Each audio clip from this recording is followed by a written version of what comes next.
What's up, guys? It's your man, Donovan Sharp, and welcome to the penultimate episode of the Chop Block Sports Talk.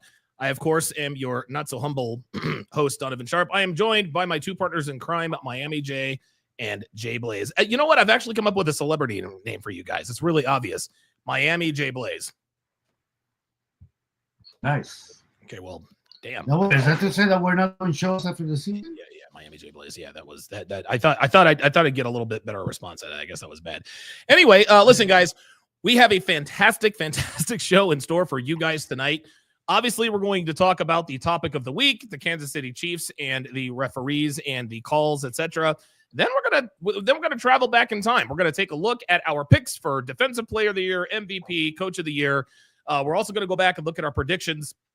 We're going to go back and look at our predictions for the divisions, and then at long last, we will make our conference championship pick. Of course, tomorrow is Championship Sunday, probably one of the greatest days in football. Championship Sunday is always a good time. I am fortunate enough to have my team playing in a game tomorrow. Unfortunately, obviously, the Cowboys, who the fuck knows what they're doing. And the Dolphins, I think, were probably just hit by that injury bug, Tua with the concussions and all that good stuff. So all of that I think you have to admit that you've been spoiled by the Eagles, Don. Yes. It's interesting. It's very, very interesting. Since Devin and I got together, the Eagles have never been bad. We got together. We started talking in 2016, made it official in 2017. What happened that year? Eagles won Super Bowl 52, right? Yeah. And of course, we've been to the play. We're in the playoffs every year. We're good every year. Like we really, really are. I keep waiting for the bottom to drop out, but fortunately for us, we have a Marvel superhero who's also an Avenger, not on the field, but in the front office. His name is Howie Roseman. I got to come up with a superhero name for him. Hey Don, if you'll allow me 1 minute for a shameless plug, if that's okay. Yeah, go ahead. What you got? Yeah, no, I just wanted to remind you guys and the audience. We recently had one of our dogs who was attacked. Oh, I totally forgot about that. Hold on, let me pull the link up. I appreciate it. Yeah, so she already had one surgery. She might have to undergo another. Okay. We did start a GoFundMe, so if anybody would be kind enough to want to contribute any amount of money, it would really help us out. Yeah, I will post that. I'll actually post it all over my socials. Yeah, if you don't mind, I'll post it in the chat if it's okay with you. Yeah, absolutely. Put it in the chat. Yeah, absolutely. Thank absolutely. You. Put it in the chat. Yeah, man, dude, we're dog lovers here at the Chop Block Sports Talk. And no, the dog was not attacked by a pit bull. It was actually attacked by a German Shepherd, which is very out of character. It was they were playing essentially, and I don't know what happened. Something got out of hand or whatever, but yeah, it was not pretty. Something popped off or something. I don't know. Maybe the dogs weren't accustomed to their playing style. Yeah. Maybe somebody said something about somebody's mama that they probably shouldn't have. Etc. Possibly. Yeah, possibly. I mean, you know how that goes. But no, seriously. In all seriousness, guys. Miami J is going to put that. He's going to put that link in the chat. And listen, donate if you would, because like I said, we are definitely animal lovers here. We're supposed to be live on Rumble. I don't see that we're live, but I think we should be okay. It says we've got 14 people. No, we are. Oh, we are live on Rumble. Okay, very good. So we are live on Rumble. We have 14 people watching on Rumble, as well as another 22 people watching here on YouTube. And so let us get to the topic of the day. Guys, I've been talking about this, and Devin can attest. I remember the second game of the season. It was the Cincinnati Bengals going into Kansas City. That was obviously they call Arrowhead. They call it Burrowhead because Burrowhead, I think, is the only quarterback. Well, no, Burrow and Brady have both beaten Patrick Mahomes in Kansas City. Brady did it in Mahomes' first AFC title game. And then, of course, the Kansas City Chiefs have been to now 7 straight AFC title games. They're going to be hosting the Buffalo Bills tomorrow in what should be sort of a game for the ages. Man, should be sort of a game for the ages. But the story that has dominated the headlines this week is, do the Chiefs get all the calls? So I'm going to take you guys back to week 2. Bengals versus Chiefs, right? Patrick Mahomes, I think, is facing like a 4th and 13 or whatever. He drops back to pass, throws it over the middle. Predictably, a flag comes out. Pass interference, number 29, Cameron Taylor-Britt, first down. It just appears. And listen, I'm willing to listen to a little bit of pushback, but we've seen this. And guys, we've seen this for years, okay? And it did not really start to get my attention until the beginning of this year. Another call. The Chiefs, I think, were playing the Vikings. One of the Chiefs' defensive backs was called for pass interference, which would have moved the Vikings into field goal. I don't even think it was I forgot who it was against. He called pass interference. Then they went to commercial break and said, after further review, there is no call for pass interference. Let's go to the Falcons game. CJ McDuffie is all over, literally tackles Kyle Pitts while the ball is in the air. There was no flag. And then, of course, the most damning statistic of all, in the last 3 Super Bowls the Kansas City Chiefs have been involved in, they have had no holding penalties. There are holding penalties every game. Yet, in the biggest stages, the Chiefs always seem to either get the call or the non-call. And the one thing they have in common, before I turn it over to you guys, is the calls that they get are almost always of the 15-yard variety, number 1. And number 2, it either kills the drive for the other team or extends the drive for the Chiefs. They don't get first down and second down calls. No. 3rd and 10, 3rd and 15, roughing the passer, number 22 defense. Or if they're on defense and it's 3rd and 19 or 3rd and 5, they pick up the first down. Illegal hands or holding on the offense, 5-yard or 10-yard penalty, repeat 3rd down. And then, of course, now a lot of people like to say, well, these didn't decide the outcomes of games. Yes, they actually do. Because a lot of the calls that they get are momentum killers or momentum starters. So let me turn it over to you, Blaze. What are your thoughts? What are your thoughts? I mean, like, listen, is there something to what we're talking about? Is the NFL rigged? Where are you at on this, man? Okay, so throughout the year, I guess the Chiefs are the 4th most penalized team, but right, it happens in these like crucial moments where all it takes is like the league just saying, "Hey, let's sway the opinion," because dude, they want Taylor Swift in that box for the Super Bowl and the AFC Championship game. That's what they want. That like these like Goodell and these people are not wizards. Like, dude, the team everyone is rooting for right now is the Buffalo Bills. Right. If you have the Buffalo Bills in the Super Bowl, I think that gets more ratings than the Chiefs. You think? I think they do, because I think people are done with the Chiefs. Like, I think they're just sick of them. Like, they don't work well. Like, you have the babyface and heel. I don't think the Chiefs work well as a heel, because I still like Harrison Buckner.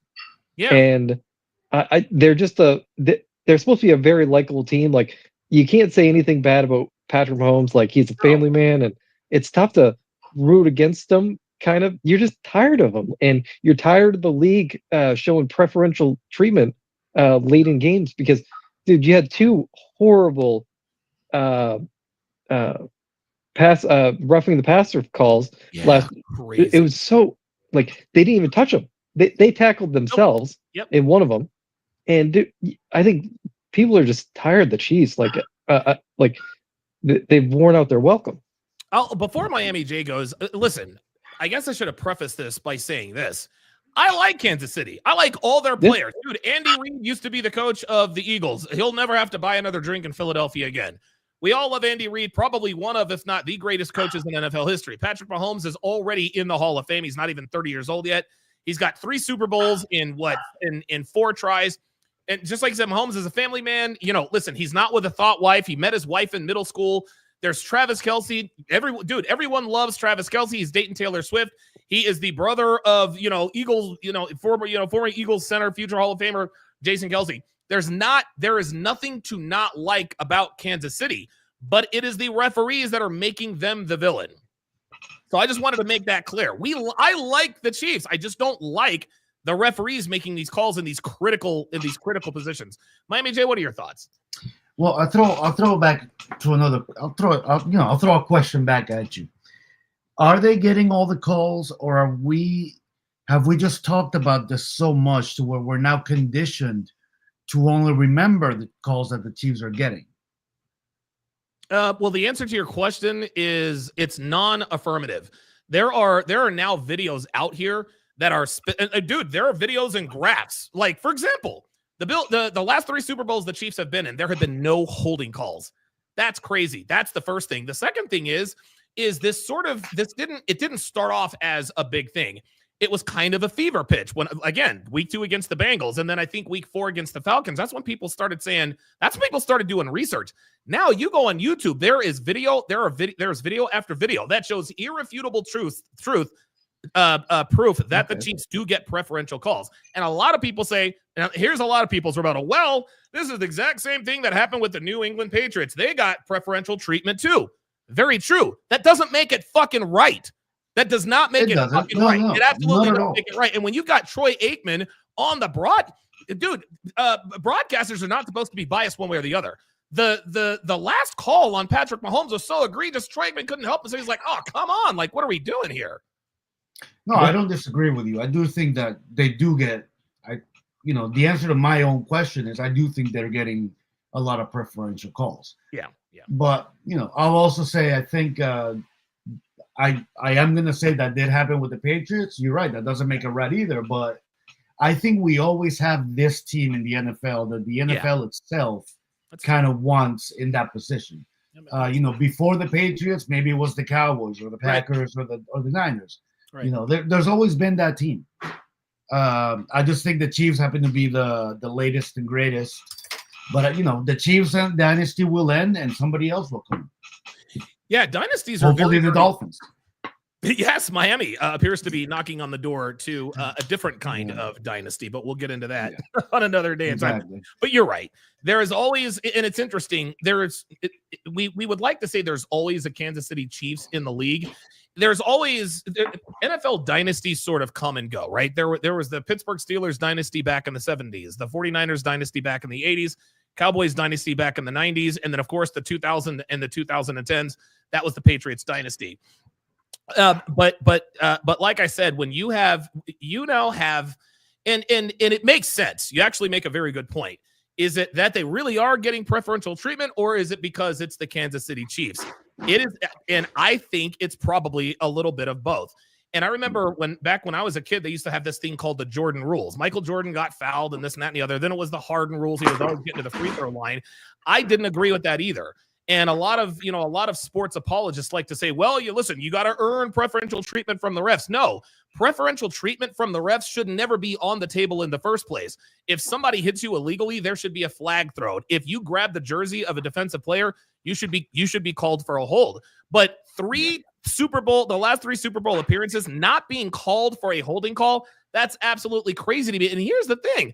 I didn't even bitch and moan about the James Bradbury call that handed the Chiefs another Super Bowl. And guess what? The game that they won to get to the AFC title game, it was another holding call that put them into field goal position. So I will say I hadn't heard that stat about the 3 Super Bowls. That's a pretty damning statistic. And that's why this is a conversation now. If it happens, listen, we know referees have their favorites and they're not so favorites. We all know the Hugh Holland, Scottie Pippen rivalry that they hated each other. We get it, right? Steve Jabby, whatever the case may be. But the calls it is becoming so egregious that people can't help but take notice. They're talking about this on ESPN. They're talking about this on First Take. They're talking about this at FS1. And of course, Kansas City Chiefs superfan wants to spit in our faces and call, oh, you idiots on the internet. No, Nick, sorry, buddy. Like people would not be talking about this if there weren't something to it. And I'm not a conspiracy theorist at all. And no, I don't think the NFL is fixed. But I remember a long time ago, I was in college, man. And one of my friends was in bed with some shady people. I don't think I heard from him after my freshman year. I don't know where he is now, but I'll never forget this one day. He said, yeah, one of my associates told me, if you want to fix the game, don't pay the players. You pay the referees, right? I'm not saying that the referees are fixing the games. All I'm saying is that the referees clearly favor the Chiefs in critical times. Jay Blaze, I'll give you the last word on this. Yeah, I agree. And dude, they had Mike Pereira go on Rich Eisen to try and dissuade the rumors. Yep. And like they're actually trying to like dissuade it, but dude, we can see what's happening in the critical moments of like, and it does affect games. It just does. And you can't help but think they want Taylor Swift in that those big games because they keep going to her every single 5 seconds. Yeah, exactly. Miami J, what are your final thoughts on this? You got to unmute yourself. Oh, is that the doggy? Yeah, this is but you can actually see the cut on the top of her head here, poor thing. I don't know if you guys can hear her breathing, but it's very labored. She had a bone spur come through her nostril, and then up the Oh my God, Jesus. up the palate. How old is she? She's pretty old. She's going on 15. Wow, I'm surprised she survived. Yeah, me too. She's a fighter, man. She's not ready yet. So, Optimistic Realizer on the Rumble side says the NFL is definitely fixed. No, the NFL isn't fixed. No. You want to know why I know the NFL isn't fixed? Is because NFL football is hard. If you wanted to fix the NFL, you'd have to, dude, it would have to run all the way up the chain. The owners would have to be in on it. The coaches and the players would have to be in on it, number one. Number two, even if you did get to all of those people, at some point it is going to get out. I don't think the NFL is fixed, but I do think that there are referees that look at Patrick Mahomes and think of him as the golden child, and he is. Yeah. But at the end of the day, Patrick Mahomes is not just a quarterback. He is a football player. And when Jalen Hurts, when he breaks the pocket, guess what? They treat him like a running back. That's what they're going to do to him tomorrow in Washington. What if a defensive coordinator comes out and says, we're going to treat Patrick Mahomes like a running back? What, are the referees going to grab their flags too? Also, Patrick Mahomes, to his credit, has now picked up on the fact that he gets preferential treatment because he is now baiting players into pursuing him and then sliding at the last second, which is what happened on that second play, and he got the call. I will say, I don't blame Patrick Mahomes for doing that. No, I don't blame it at all. I'm not going to tell the referee, no, please pick up the flag. I'll also make the point that this isn't exclusive to football and the NFL. I always talk about soccer, but Lionel Messi gets calls go his way all the time. So does Ronaldo. So, so do the big superstars. This happens in all of sports. I'm sure Jordan got some calls that went his way. All the calls, back in the day. LeBron, I'm sure, has gotten a lot of calls go his way. So this isn't a football or NFL exclusive issue. So no, the NFL's not rigged because of this. No, I totally agree. I agree. And dude, and the fact that the Chiefs were the number one seed, which they were playing horribly earlier in the year, they're playing better today. But the fact that what did they go? 14 and 2? No, they went 15-2. Yeah, that's crazy. Like they were playing horribly earlier this year, and you don't think some crucial calls here and there because hey, Patrick Mahomes is the face of the league. Just like Tom Brady was.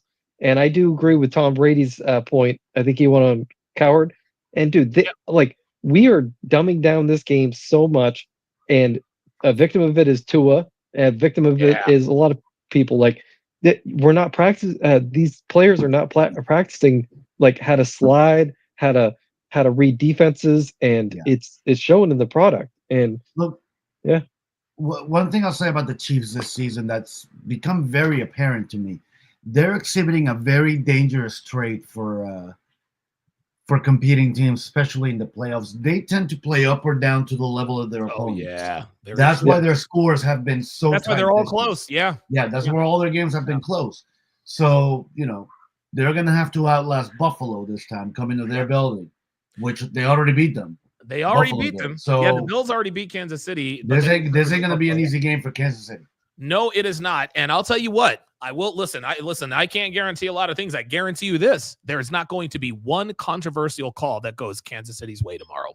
It's just not going to happen because if you get one call like you did last week in Houston, I'm telling you, people are going to start to have a real fucking problem because it's not. See, the reason why we all hated the Patriots wasn't because of the referees. No, we hated the Patriots because of the evil empire, Bill Belichick and Brady, the Golden Boy. All the calls seemed to go his way. We never blamed the refs for that, right? We like Patrick Mahomes. We like the Chiefs. Right. We like Travis Kelce. It's the referees that are making these guys the bad guy. And I can promise you, the refereeing crew that's going to be doing tomorrow's game, they're going to be cognizant. They're going to be aware. And don't think for 1 second that Sean McDermott, before the game, is going to be in the referee's ear talking about, you guys know what they've been talking about all week long, right? Like, don't fuck us out of this trophy. Go ahead. Go ahead, Joel. No, I'll also say that if the Chiefs make the Super Bowl, you can tell it's going to be a very, very fairly called game. Yes. Because the referees are going to be hyper vigilant about it. Yep, that's exactly right.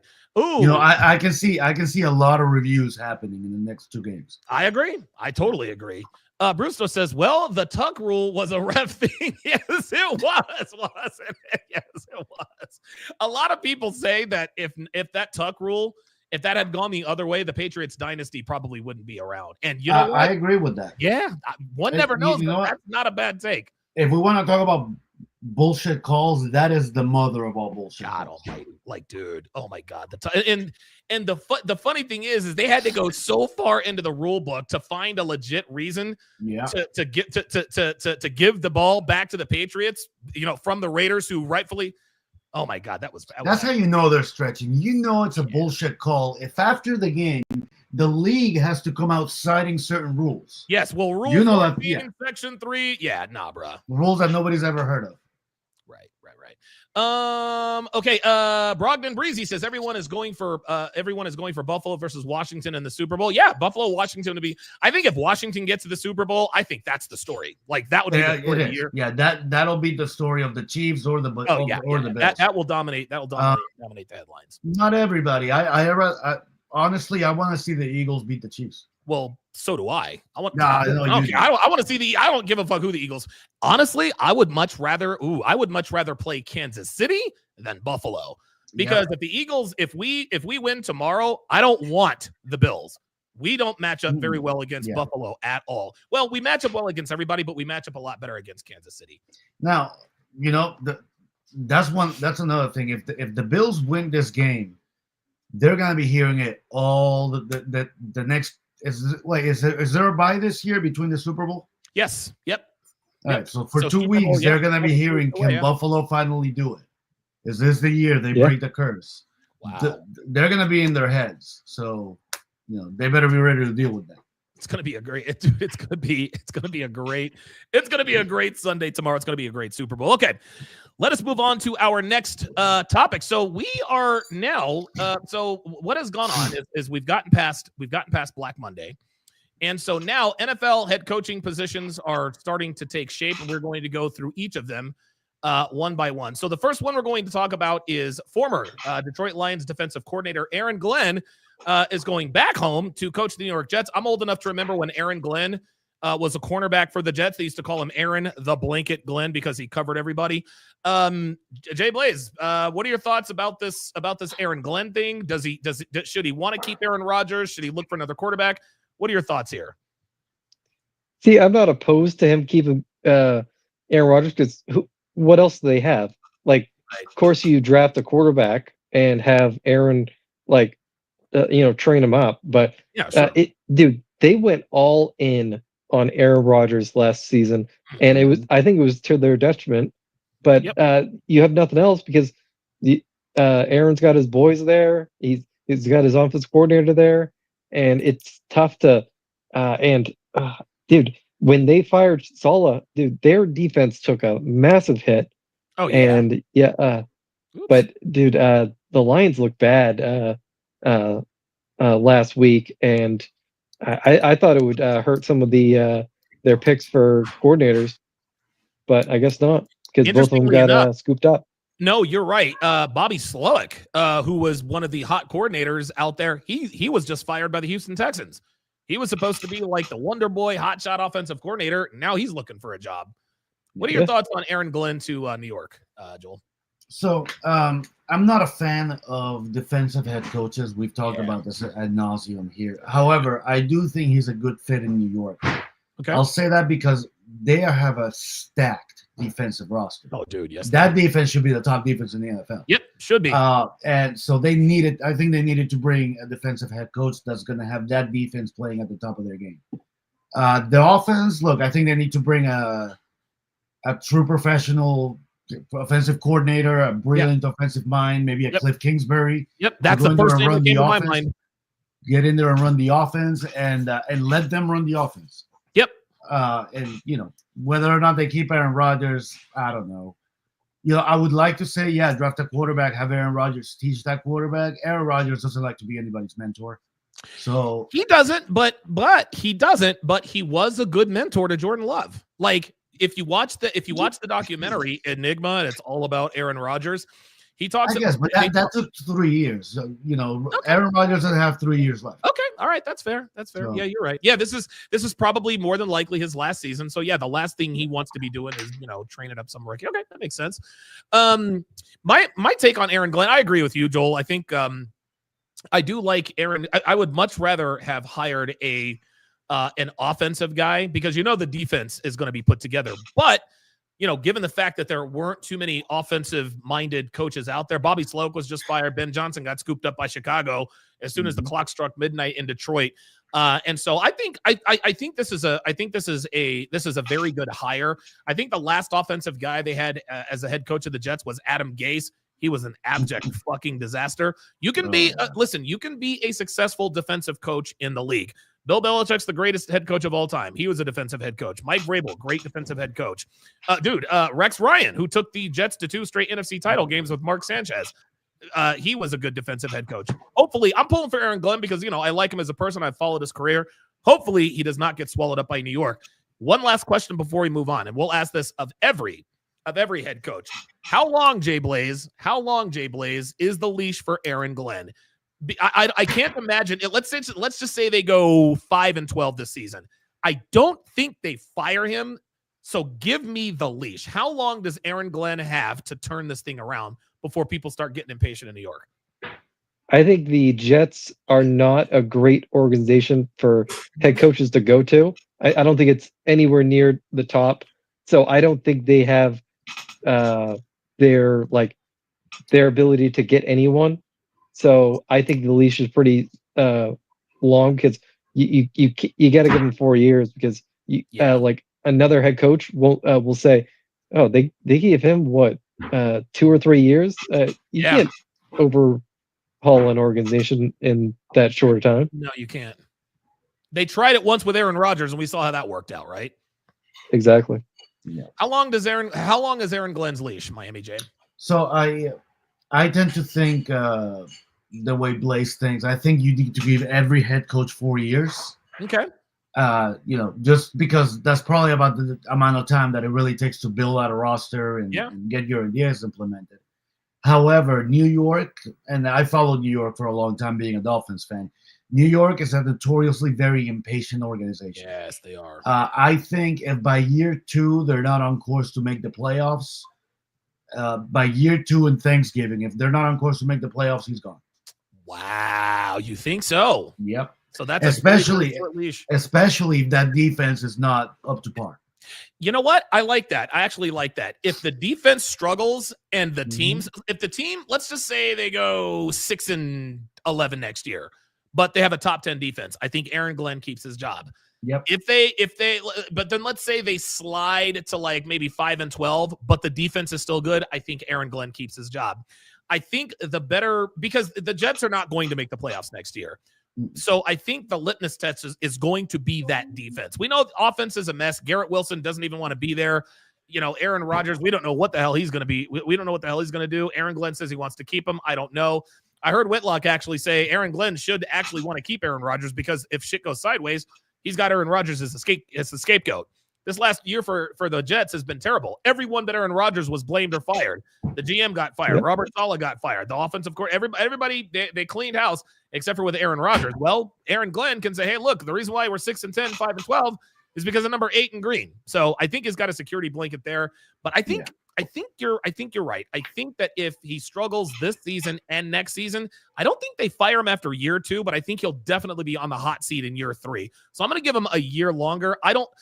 In my mind, if they have not started to get things back on track by Thanksgiving in year 3, I think he's definitely gone. And it could hurt things if they hire a really hotshot offensive coordinator and they want to keep him. They might. I don't know. Brogdon Breezy says, knowing how the NFL has black coaches on a short leash, I would say he got 1 year. Now, that's interesting. I was actually thinking about that as I was answering this.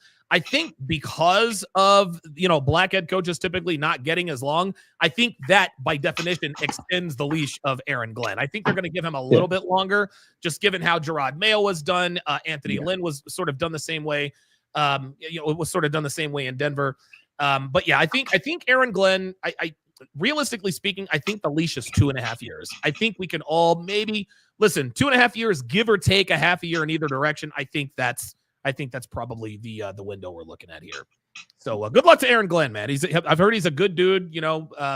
He was up for Walter Payton Man of the Year award a couple of times when he was a player. So he's a good dude, man. We always root for good dudes.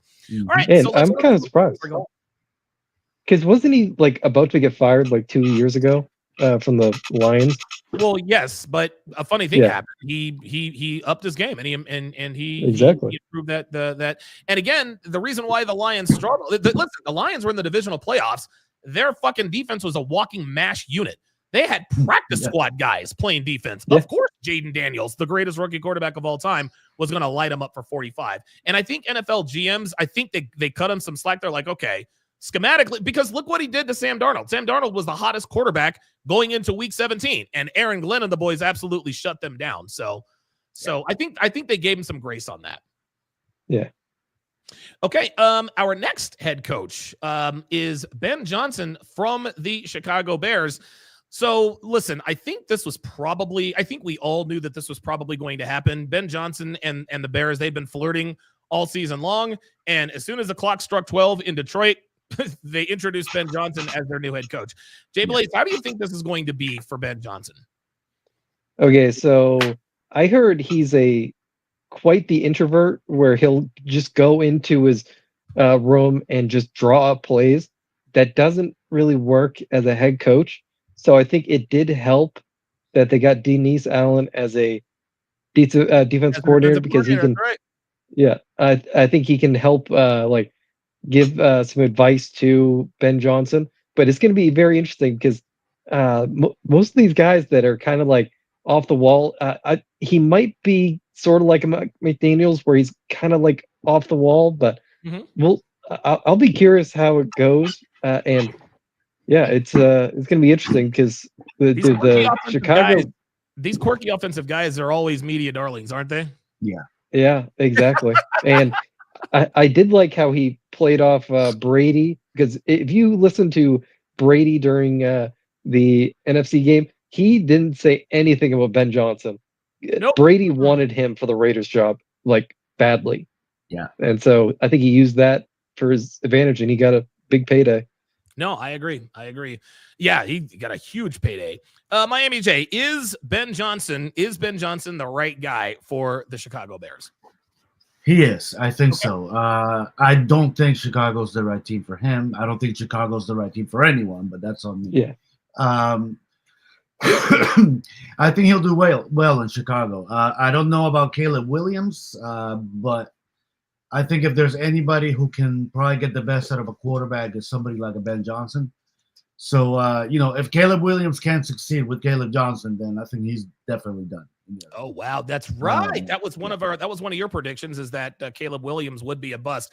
I don't think, and listen, I don't think any of us blame the Bears' failure on Caleb Williams. Not this last year. No, definitely not this last year. But now at this point, it's like, dude, and look what his contemporaries are doing. Look at the year CJ. Listen, CJ Stroud took a step back for the sophomore slump. But guess what? CJ Stroud got to the divisional round for the second straight year, and he's been in the league for 2 years. And then you're looking at Jaden Daniels. Jaden Daniels could be quite possibly the first rookie quarterback to ever start in a Super Bowl. So I think the pressure is definitely on for both Ben Johnson and Caleb Williams.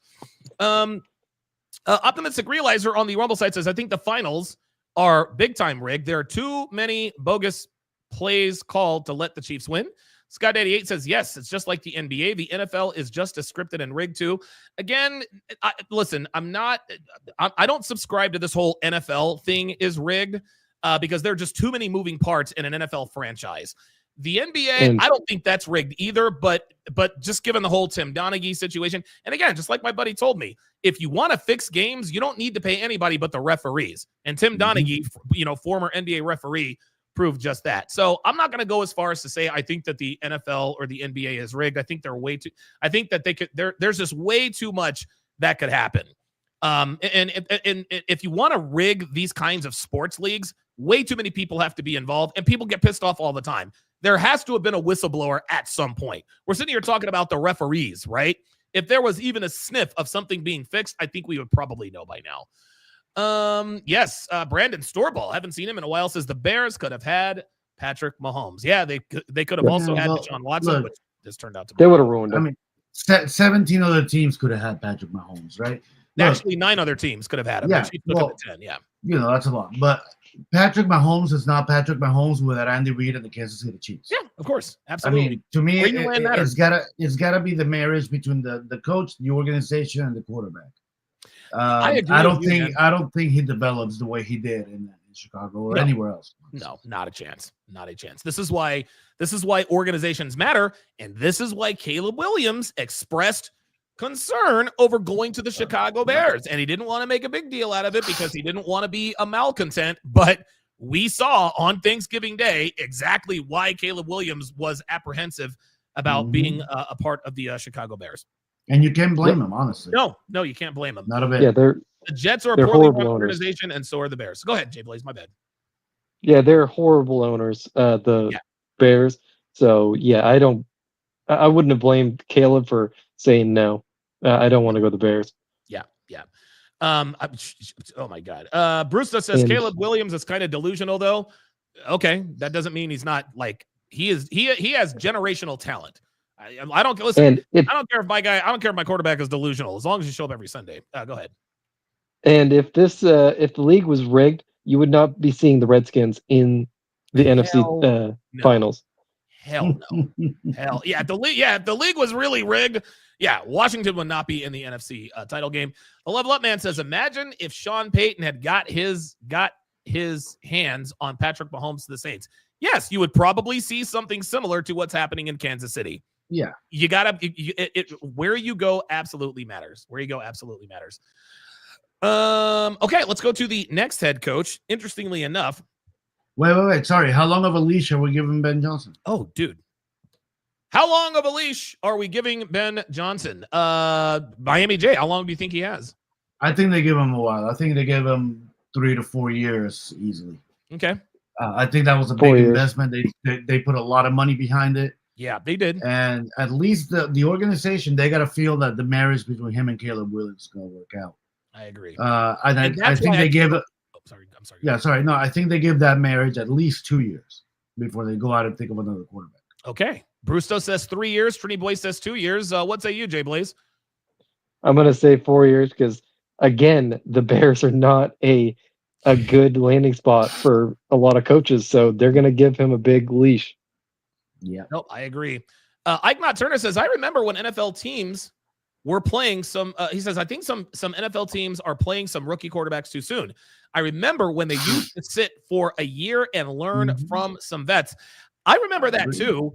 But again, I mean, we live in a microwave society. Owners are billionaires, and billionaires want shit to happen right now and right away. Even though they understand that slow money doesn't make money, scared money doesn't make money. A lot of these owners are hyper impulsive, and these are the teams that are consistently picking in the top 5. The Bears, the Jets, the Browns. The list goes on and on. But there are some guys who were just built to play as rookies. Jaden Daniels, for one. Matt Ryan, I remember the first pass he ever threw in the NFL. He threw a touchdown pass. This is just the way of the league now. CJ Stroud. Yeah, CJ Stroud. Dude, yeah. That's just kind of how that goes. So we're going to give Mahomes. Mahomes played really well. Or did he sit? No, he sat behind Alex Smith. He sat in 2017. Yeah, you're right. And a lot of people think that maybe Mahomes could have challenged the then Patriots because Alex Smith was the quarterback. And incidentally enough, before the Eagles went on that 10-game winning streak to let everyone know that we were the best team in football, Alex Smith, Kareem Hunt, and the Kansas City Chiefs came into Philadelphia and they dump trucked us. They ran us out of the stadium. I can't imagine what they would have done if Patrick Mahomes was at the helm. So, yeah. All right. From one poorly run organization to a very well-run organization, really because of one man. Mike Vrabel to the Patriots. In my mind, this was probably the best hire for so many reasons. He's familiar with everybody in the building. He knows the owner. He played for the Patriots. He's a defensive guy like Bill Belichick was. You've got your star quarterback, and you have, I think, the 3rd or 4th most cap space in the league. And I'm going to go ahead and tell you right off the bat, I think Mike Vrabel gets as long a leash as he needs. I think I think Vrabel is going to get every chance in the world to turn this thing around. So what do you think about Vrabel to the Patriots, Jay Blaze? I love it. And I guess, so you know how the Bill Belichick area, it was his logo was do your job. Yes. So Of course, you have a woman. So a woman named Robin Glazer. She's the VP, or she was the one of the execs for the Patriots. So she came in, tore all those signs down, and was, I think, instrumental in removing Belichick. So she was very close to Gerard Mayo, and so when he got the head coaching job, she was in the room for a lot of interviews. Oh, wow. And you had a lot of the coordinators that were interviewing just going, why isn't there any football talk? Like, she was talking about inclusivity, like diversity, and all these like trigger words for DEI. And so she got the boot after Vrabel. So that's when you know you have a lot of power. I think Vrabel has at least 4 years, and Okay. I think they have a top 10 quarterback right now, and if he can get some talent around him, I think they could win at least 10 games. Wow, really? Yeah, because I think if you can get some talent in there, I think they could be the Redskins of this year. Okay, very good. 8 to 10 wins. That's actually a pretty good jump. And you know what? I think I agree with that. What say you, Miami J? What are your thoughts on Vrabel to the Patriots? I do love this hire. I do think it's the best fit, both for the organization and the coach. Like Blaze has been calling this for the last 3 months in our group chats. He was the guy on this. I think I agree with you. They'll give him as long as leash as he needs. This guy could be there for 6 years and not make the playoffs. They're going to give him all the time he needs. Having said that, I do think the Patriots are going to drastically improve. I'm not sure they'll challenge for a playoff spot just yet. Maybe that's my AFC East bias talking, but I think it'll take them a bit. Brusto says, what did Mike Vrabel, do for the Titans, though? Yeah, he got them 2 number 1 overall seeds. He also got them to an AFC championship game and drug Ryan Tannehill's ass into the playoffs 3 times. That's what Mike Vrabel did, and that's why he was the number 1 candidate. Bruce always says, Gerard Mayo's press conference with Robert Kraft was a train wreck. Yes, it was. Oh my God, that was all bad. All right, let's move to the next. Now, this was a very surprising hire. Pete Carroll has been hired by the Las Vegas Raiders to coach their football team. I think they gave him a 4-year contract. So, Joel, I mean, this was kind of out of left field. Do you like the hire? What do you think happened? I love it. I absolutely love it. All right. I think I called this a few weeks ago too. Well, I didn't call it, but I did throw out Pete Carroll's name. Yeah. Okay. As somebody nobody was talking about. I absolutely love the hire. This is the type of guy you bring in to clean up an organization and get them. There's the kind of guy the Jets could have really used. Yes. But great for the Raiders. I think it's a great hire for them. I can see them pushing up for a playoff spot in 1 or 2 years. Okay. Wow. Very good. This guy knows how to do it. Hold on. Now, you're talking about the AFC West, right? Yeah. You got to listen. You got to go against Jim Harbaugh and Justin Herbert twice. Reed Mahomes twice. Dude, now Sean Payton and Bo Nix twice. So it's going to be let's call it a wild card. But okay. All right. Fair enough. All right. Very good. Jay Blaze, what are your thoughts on Pete Carroll to the Oakland Raiders? Or Oakland? See, I do like this because they need stability in that organization. And he's going to be the oldest coach by, I think, 9 years. Andy Reid. He's 9 years older than Andy Reid. And I do like this hire because 9 years faster, nine times faster than Andy Reid. So there's that. Because you can get like an upcoming like hotshot offensive coordinator and say, hey, in 3-4 years, we're going to give you some development, and you're going to take the helm. I think that's a really good signing. If you're going to sign a hotshot, that's a good way to sign them because they can get some experience from Pete Carroll. Maybe Pete Carroll like brings them into some like meetings and stuff. And I think it's a really good hire. I think it is too. I think it's a good hire for exactly the reason Miami J said that I hadn't thought about. You need to clean that franchise up, man. And listen, Brady is already a part owner, so he's going to be. I mean, everything Brady touches turns to gold anyway. But I think if anybody can handle this heavy lift, I think Pete Carroll is on the short list. I think he could have handled this. I think Mike Vrabel could have handled this. Maybe Jim Harbaugh, if he were available a year ago, could have handled this. There are every reasons. And here's the thing.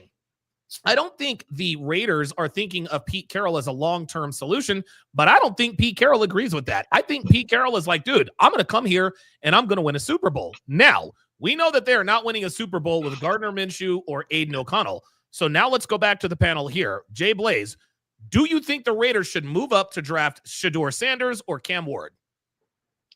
You know what would be insane? And I'm here for it. Russell Wilson is a free agent. Could you imagine if he went with Pete Carroll? That would be the story of the fucking year, fam. They have the top tight end in the league. Dude. And they have a pretty good wideout group. So I could see Russ going there. Let me think. I'm looking at the draft. What do you think, Miami J? Do you think the Raiders should or could go up, move up in the draft? Right. Okay. So here's the draft order. The Raiders are picking 6th. So from 1st to 6th, Titans are number 1. They need a quarterback. The Browns are number 2. They need a quarterback. The Giants are number 3. They need a quarterback. The Patriots are number 4. They don't need a quarterback. The Jaguars probably don't. And the Raiders definitely do. So should they move up to draft Cam Ward or Shedeur Sanders, or should they take it on the chin and wait till next year? I take it on the chin and wait till next year. Okay. I bring in, you know, I hadn't thought about it till now, but bringing in Russell Wilson might not be a bad shout. Not be a bad idea. You bring Russell Wilson on a prove-it contract, you draft your rookie next year, and go from there. Okay. Yeah. I think that's a great idea. Honestly, I think it's a great, not only do I think it's a great hire, I think it's a great fit. I think it's a great fit for another good reason. The Raiders have all the salary cap space. I think they have like the 5th or 6th most salary cap space. So listen, they've got money to go out and get weapons. You know, you're not going to have to pay Russ that much. Shedeur and Cam are probably going to be off the board unless, of course, they trade up for them. But and here's the thing too. I think if the Raiders were to trade up to get Shedeur Sanders or Cam Ward, I think whoever they trade with would probably require too much. At that point, they'd be like, you know what? We're just going to stand pat. We're going to do what Miami J says. We're going to take it on the chin this year. We're going to try to maybe, patchwork quarterback room and, reload for next year. You know what? I also don't think you need to move up to draft one of those guys. You can still probably get a quality quarterback. You probably could. Second round. Probably could. Jackson Dart's out there. Yeah, Jackson Dart. Quinn Ewers, I think, is coming out. Yep. Yeah. So was a kid from Alabama. What's his name? Oh, Jalen Milroe. He'll be out there too. He's coming out. Yeah. There might be some quality QBs in the second round. That is actually, you know what? I think you're right. I think as a matter of fact, I think the Raiders will not trade up to draft a quarterback. Because I thought it would be advantageous, but just given all that you guys have said, see, this is why we do this podcast, man. We learn from each other. By the way, Donovan, I gotta push back. Yeah. Go ahead. Because I don't want Shedeur in Blaze Vegas. and then Miami J. Go ahead, Jay Blaze. I don't want Shedeur in Vegas. Oh. I don't want. Yes. Why not? He's not in the NFC East. You just don't think that'd be a good environment for him? I don't think it would be a good environment for Dion's kid to be in Las Vegas. Swallowed up by fucking Las Vegas. You kidding me, man? Oh, yeah. What the fuck hit him? Yeah, no. Shedeur Sanders is the kind of guy that you need to send to Green Bay, Buffalo. Boring ass city where there's nothing. Cleveland, some boring city. Miami J, you wanted to push back on something. Yeah, I want to push back on what you said at the start, this being the penultimate episode. I think we need to keep this going through the offseason, man. You think so? Yeah. Okay. There's plenty of stuff in sports to talk about. Yeah, you're right. Yeah, free agency. And there's NBA. Then of course there's the NFL draft. Okay. And it's funny. We got the summer of soccer coming up too. So I'm here for it. Yep, that's right. That's exactly right. Okay, I forgot about that. Yeah, we've got maybe we don't do it. Maybe we don't have to do it every week. We can do it every 2 weeks or something. Yeah, maybe. But I say we keep it rolling. This is not the penultimate episode. See, I just learned what penultimate means like 2 months ago. so you've been down to use the word, right? I swear to God. Yeah, Pee Wee's Playhouse. Dude, right. Dude, Devin and I, we watch F1 all the time, and we heard penultimate. I'm like, what the fuck does penultimate mean? So we like Googled it, and we're like, oh, it means second to last. And so now all of a sudden, all of these sports pundits are using the word penultimate. Here's something that I'd like to point out about all of these head coaches: Pete Carroll, Mike Vrabel, Ben Johnson, and Aaron Glenn. Do we have another one? Yeah, what do you notice about these 4 head coaches? Only 3 out of 4 of them are defensive head coaches. And defensive, listen, and I agree.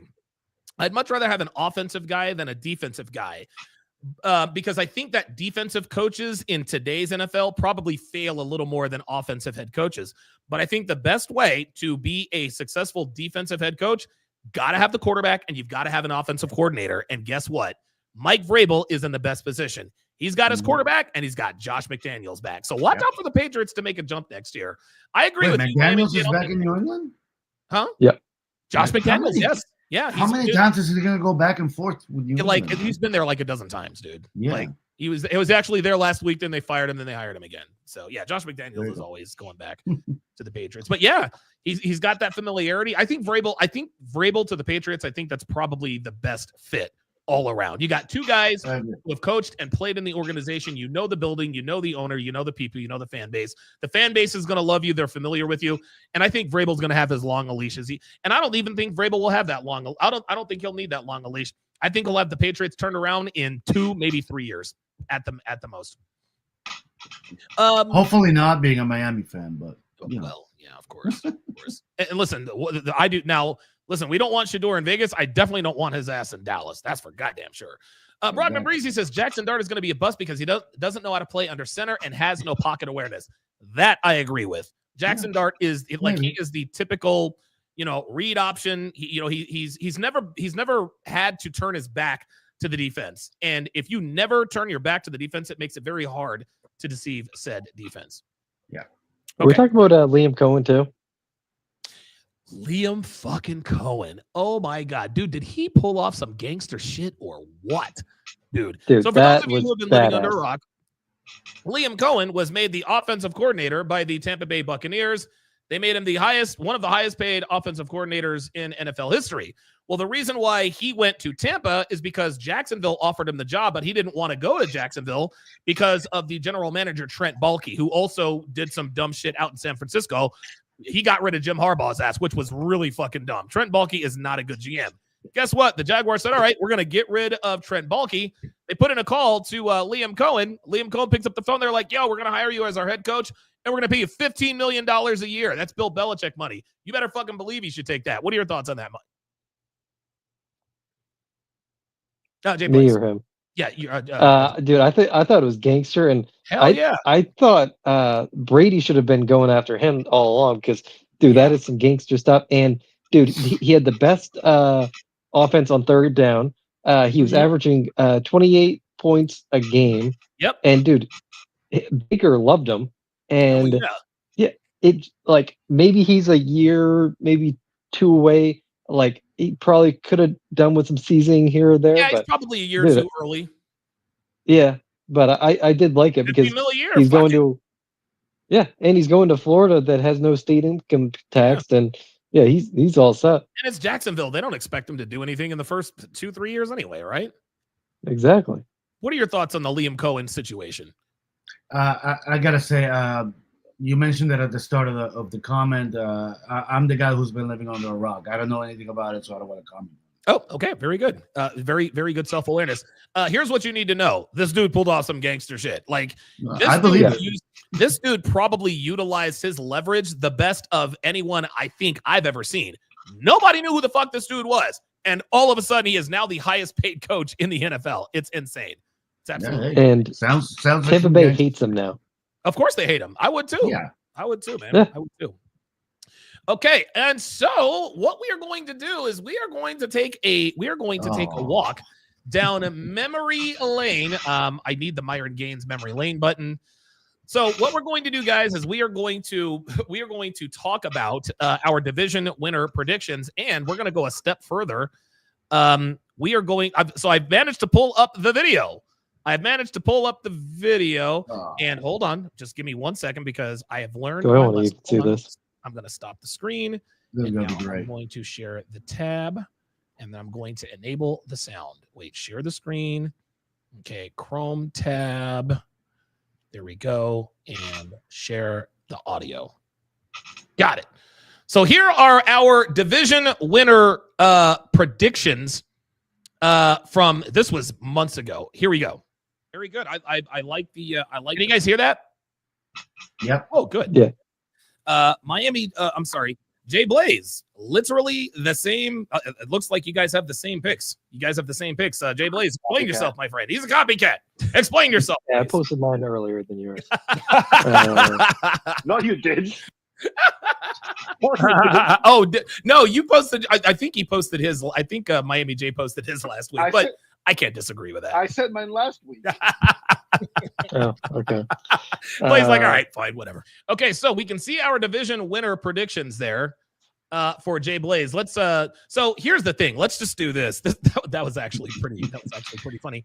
So hey, we got 50%. Yeah, hey, look. We got 50%. Let me go ahead and share everything now. If Joe Burrow had a defense, he might have won. Oh my God, dude. And I'm gonna tell you what, I think your prediction for MVP was Joe Burrow. I think you're right. And so let's go through our division. Let's go through our division winner predictions. So Miami J and Jay Blaze had the same. You guys had the same four. You guys had Miami. You guys had Miami. Let's see. Mine is even. Oh my God, Jesus! Did you fucking see mine? Oh my God, mine is even worse. So let's see. So you guys went what, 2 for 4? So Houston won the South, Kansas City won the West. Obviously, Baltimore won the North, and Buffalo won the East. So you guys went 2 for 4 on that. Oh my God. Oh Jesus Christ. Oh, I also went 2 for 4. Look at that. Yeah. I had the fucking. Oh my God. What the fuck was I thinking? I had the Browns winning the North. Oh my God. Hey, at least the picks Blaze and I got wrong. We're in the playoff bubble. That's very. That's very, very true. What the fuck was I thinking picking the Browns? Oh my God. I can't even. We gave Aaron Rodgers way too much credit at the beginning of the season. We did. You know what, man? Hold up. You know what? I'm asking myself, what was I thinking? You know what we're gonna do? We're gonna find out what you were thinking. I want to find out what the fuck I was thinking. Hold on, man. I gotta what the fuck would possess me? What the hell would possess me to pick the fucking Cleveland fucking? Oh my God, this is gonna be. I think it's because they were in the playoffs last year. Yes. And we were giving the defense a lot of love this offseason. Yes, we were. Let's see what the fuck my dumbass is saying there. Dude, we all know there's gonna be one division that's just gonna be going crazy.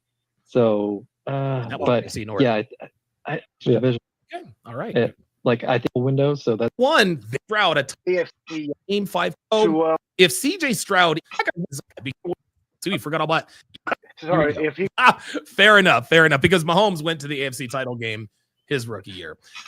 Here are my Lamar Jackson. That's another one. Yeah. See, we forgot all about. Here are my predictions. I'm gonna go a little bit against the grain here. I'm gonna pick the Jets to win the East. If the Jets don't win it, I think the Dolphins definitely will. I think the reason why the Jets have the best chance East is because they kind of fucking have to. Because because things could get sideways very, very quickly for the Jets. They start, and I've heard this on. You just like the green color all week long. They start off with San Francisco. I think 3 of their first 4 games are against division leaders, but they've got that hellified defense. They upgraded their offensive line, and they've got Aaron Rodgers. If Aaron Rodgers stays healthy, I do believe that the New York Jets will win the AFC East. As far as the AFC North, I think the Cleveland Browns are going to win that division because I think the New York Jets have the best defense in the NFL. They're number 1. I think the Cleveland Browns are 1A. I think the Browns are right with the Jets in terms of their defensive prowess. Awesome secondary. They have last year's defensive player of the year in Myles Garrett. They play absolute hellified defense. They turn things over. In the AFC West, it's obvious. It's going to be Kansas City for the foreseeable future. CJ Stroud and the Texans, they're not losing that division. They got better. They won the division, and they lost their top 2 receivers, Nico Collins and Tank Dell. They did it with basically, spit and glue. They got those 2 guys back, and they've got Stephon Diggs, who will probably. So, all right. So I love that I'm wearing the exact same hoodie. I know. It's fucking hilarious. You know what? at least we can say, unlike most other sports shows, we here at the Chop Block are not only willing to go back and make, and call ourselves out for the things we got wrong, but we'll make fun of ourselves for it. Damn right. And that is a lot to make fun of. Okay, so division winners, we both went 2 for 4, but I think your guys' prediction was definitely better than mine. The Jets and the Browns. Jesus fucking Christ. All right.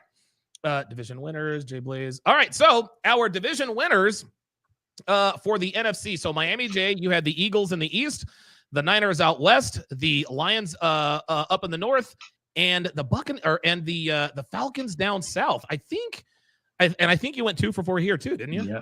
Yep, I did. And honestly, was there a more disappointing team this season than the San Francisco 49ers? Dude, they were absolutely ravaged. Like, dude, everybody got hurt, man. Like, the Lions did too, and they still managed to get to the divisional round. Yeah. Okay, let's go to. Hold on, that's not the. Switch the wrong one. Okay, so mine. I went. Oh, wait, did the Rams win the West? Yep. Oh, hey, I went 3 for 4. So I got the Eagles, the Rams, and the Lions, and of course, I think obviously we missed the Atlanta Falcons. I don't think anybody saw Tampa Bay coming on that one. So yes, I went 3 for 4. I don't feel so bad about my Cleveland Browns fucking pick. Jay Blaze, I think you had the same as Miami J again. Yeah. Surprise. Oh my God. Explain yourself, Miami J. Or I'm sorry, Jay Blaze. I don't know. He likes to copy me. What can I say? I think the Falcons coach was my pick for coach of the year, and I thought Kirk Cousins would go crazy, but so did I. Especially after he bent us over in week 2. God, that was one of the most painful losses I think ever. Yeah. Cigar Man 85 says Donovan picked the Jets because he was thinking of the big cans and peanut butter skin. Yeah. Oh my God, that's great. Oh, wait a minute. Ken Rose with the $2 super chat.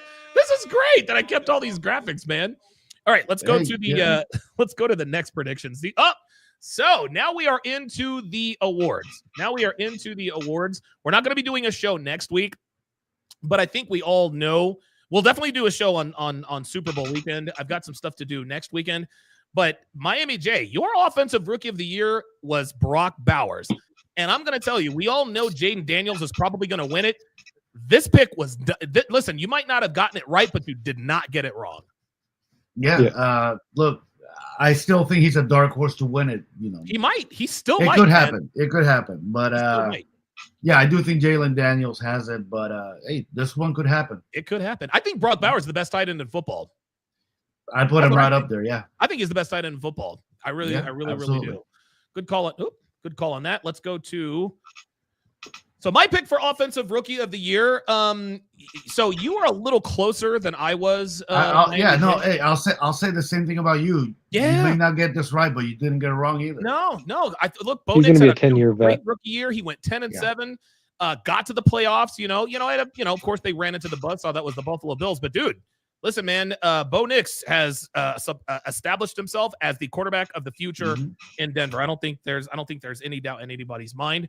And then of course, Jay Blaze's offensive rookie of the year was Xavier Worthy. Why did he not win offensive rookie of the year?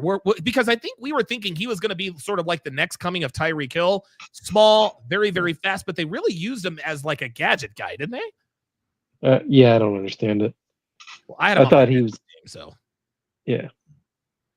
So I think we can all agree that the offensive rookie of the year is probably going to be Jaden Daniels. If it's not him, it is probably going to be Brock Bowers. So congratulations to Miami J. You definitely won that segment. All right. Defensive player of the year. Rookie. I think oh, go ahead, Miami J. No, sorry, it's rookie of the year, not defensive player. Oh, I'm sorry. Defensive rookie of the year. So Miami J, you chose Dallas Turner, and I don't think it was a bad pick. Let's see what kind of year did he have? Oh, I don't even know. He didn't do that bad. I mean, he was in that Minnesota. He didn't do that bad. Who's going to be the defensive? Now, the defensive rookie of the year is wide open. Who is our defensive rookie of the year? I don't know. Honestly, dude, it could be Quinyon Mitchell from the Eagles. It could be there are a lot of players that are up for defensive rookie of the year. My pick for defensive rookie of the year was I picked Chop Robinson, and Chop Robinson is actually on the ballot for Defensive Rookie of the Year. I don't think he's going to win it. Hold on. Let me look this up. Defensive Rookie of the Year candidates. I'm looking up the odds for it. Candidates 2024. Let's see who they are. Offensive and Defensive Rookies of the Year. Okay, let's see what we got here. Yeah, Jaden Daniels, Bo Nix, blah, blah, blah, blah. I don't want to hear anything about Dak fucking Prescott. Jaden Daniels, Bo Nix. So there's only two real people who have any odds. It's Jared Verse out of the Rams. Yes, there he is. Who, by the way, I shouted out after I made the Dallas. You actually said that. You mentioned watch out for Jared Verse. Yeah, and Quinyon Mitchell from the Eagles. You're we right. Cooper actually didn't talk about the Cowboys coach. Oh, that's because there's nothing to talk about. Love it. About there. We might talk about him on Super Bowl week. There's this dude. Nobody knows what the fuck Jerry's doing down in Dallas. So the Defensive Rookie of the Year candidates are Quinyon Mitchell, Jared Verse, Cooper DeJean, right? Chop Robinson, pardon me, and Malik Mustafa. Very, very good. I think he played strong safety right alongside Talanoa Hufanga. But I think out of those four guys, I think Jared Verse is going to win Rookie of the Year. I really do. Probably. I want it to be Quinyon Mitchell, but dude, let's just fucking keep it real.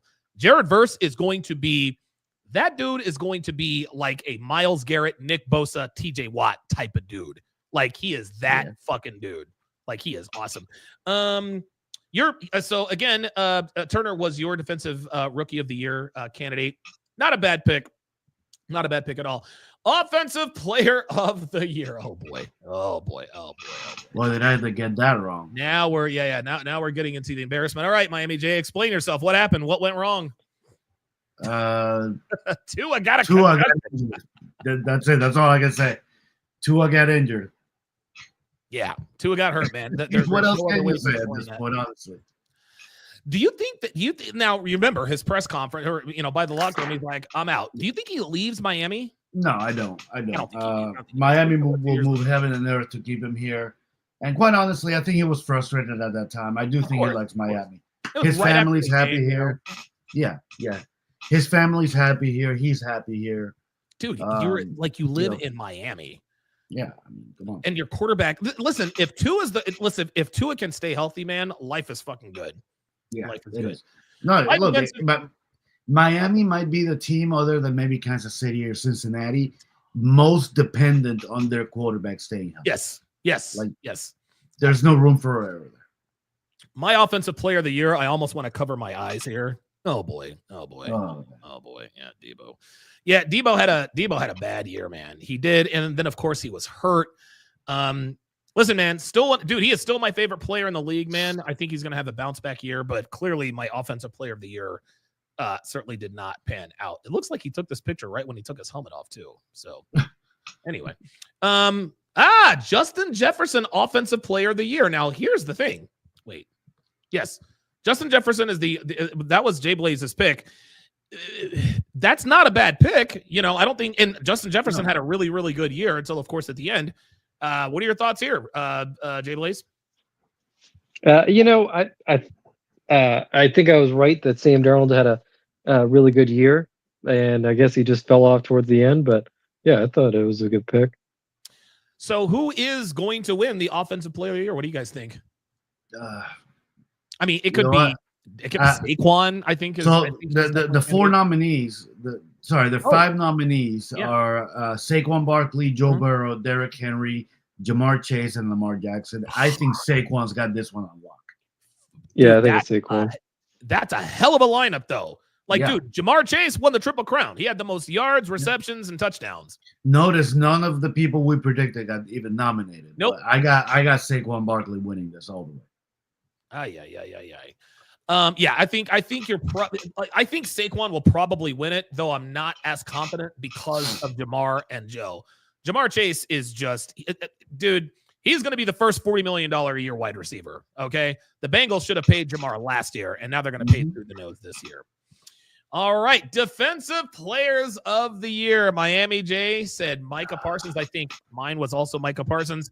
Explain yourself. What happened? What went wrong? What went wrong for Micah the Mouth Parsons? He plays in Dallas. I mean, Hey, looking nobody back at cares this is about that. hilarious. But Look, say what you want about Micah. That nigga fought until the very, even when their season was Yeah. over. He's like, no, we ain't giving I'll up. give it to him. It's not for lack of effort that he's not going to win this award.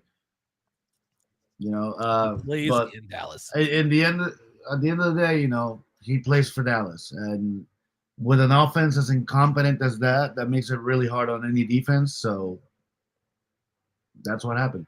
Okay, very good. My pick was also Micah Parsons, and I'm going to use the same excuse as you. He plays in Dallas, right? Let's divert here for a second. Should the Cowboys trade Micah Parsons? Because you know that they have to.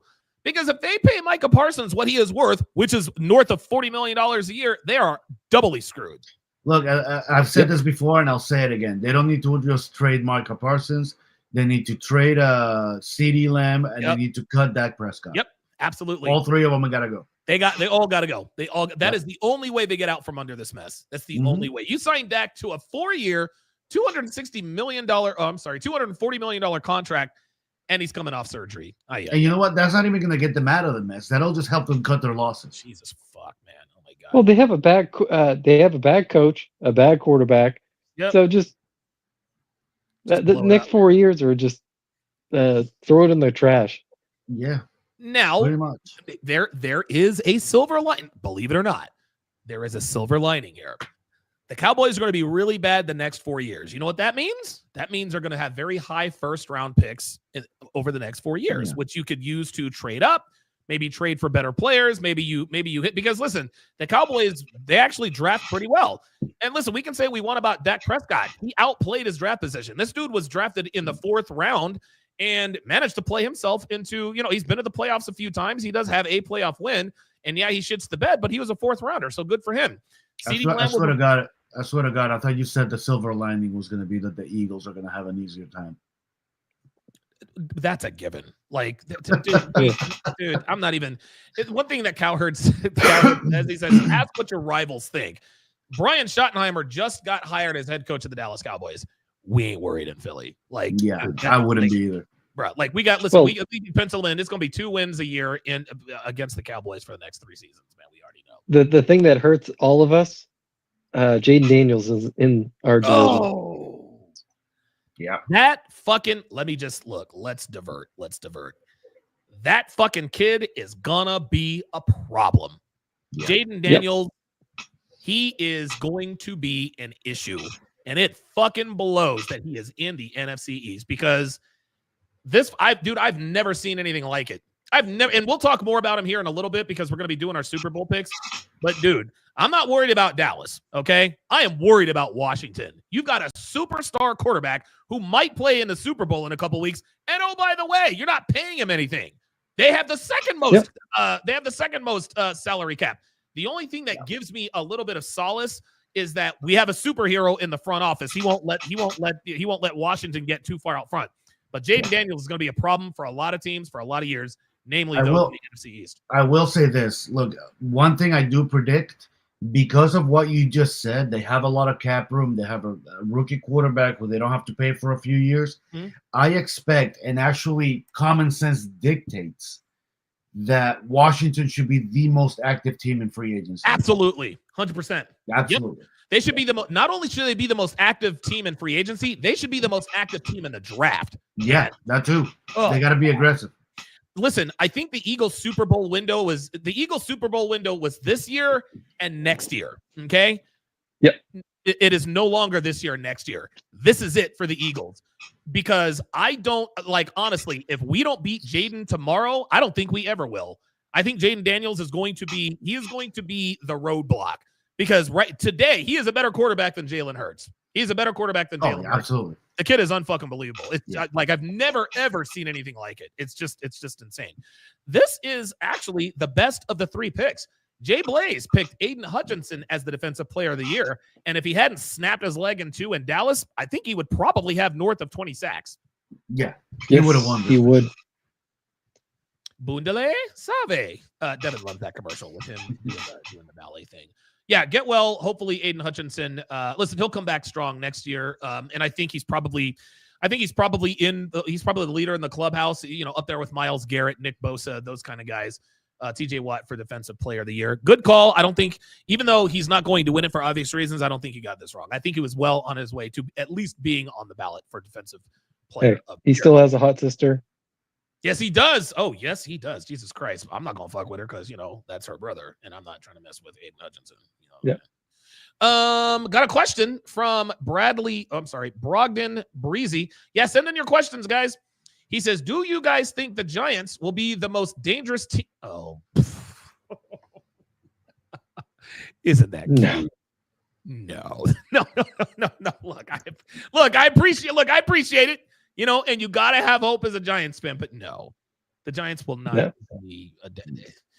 Look, they'll be better. They've got Malik Neighbors. But no, they're not going to be a dangerous team if they draft Shedeur or Cam. I didn't mean to say it like I heard rumors that it could be Derek Carr to the Giants. I heard like a rumor. Now, that's actually not. That's not a bad shout. That's not a bad. Yeah. Derek Carr to the Giants. Yeah, listen, Derek Carr is a veteran. He's a grown up. He's been around the league for a while. That might actually not be that bad. Yeah, no, that's a good shout. Very good. Yeah, that's very good. Got another comment here from Ike Not Turner. It says, thoughts on Chris Jones in Kansas City? I think he's a sleeper for Defensive Player of the Year. You know what? He might actually. Is he on the ballot? Who? Chris Jones. No, he's not. The Defensive Player of the Year nominees are Myles Garrett, Trey Hendrickson, Patrick Surtain, Zach Bond, and TJ Watt. Zach Bond, baby. Woo! Now, Zach Bond is not going to win it. Wait a minute. No. I think Zach Bond might be like what? It's either going to be Zach Bond or it's going to be Trey Hendrickson. Because, and this is what's weird about the Bengals. They are the only team in NFL history to ever have the Triple Crown winner at quarterback, the Triple Crown winner at wide receiver, and have the league's leading sacker. And they didn't make the playoffs.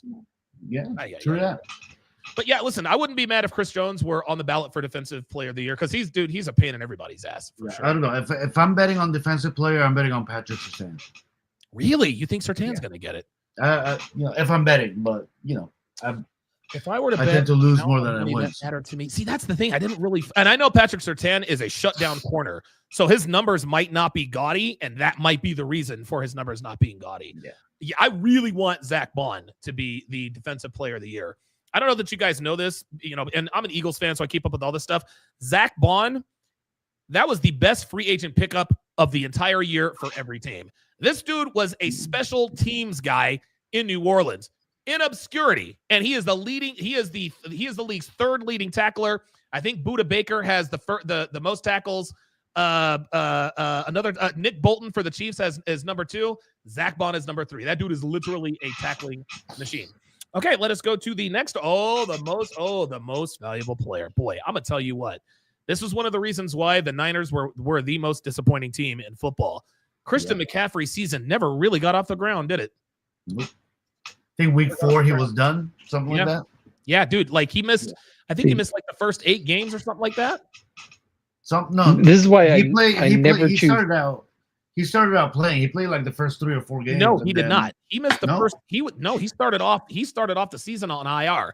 And the reason I know this is because Devin drafted him number 1 overall, and she couldn't use him until week 8. That's right. You're right. Yeah. So that was why I never draft the top running back. I never do it because, dude, McCaffrey played out of his mind last season, and you just knew it's a rebound.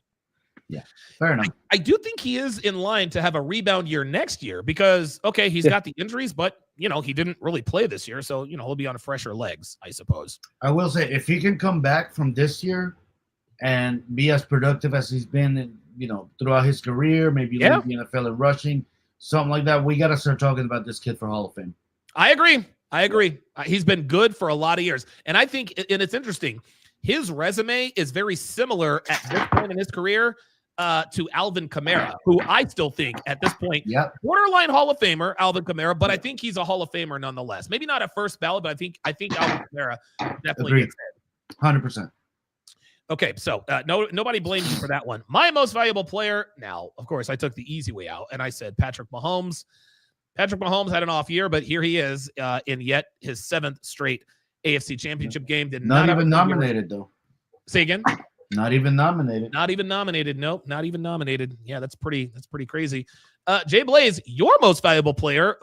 You came the closest. Okay. This is another one of those things. Okay, Joe Burrow is not going to win MVP, but you did not get it wrong. Joe Burrow had the best season of his career. He played out of his fucking mind.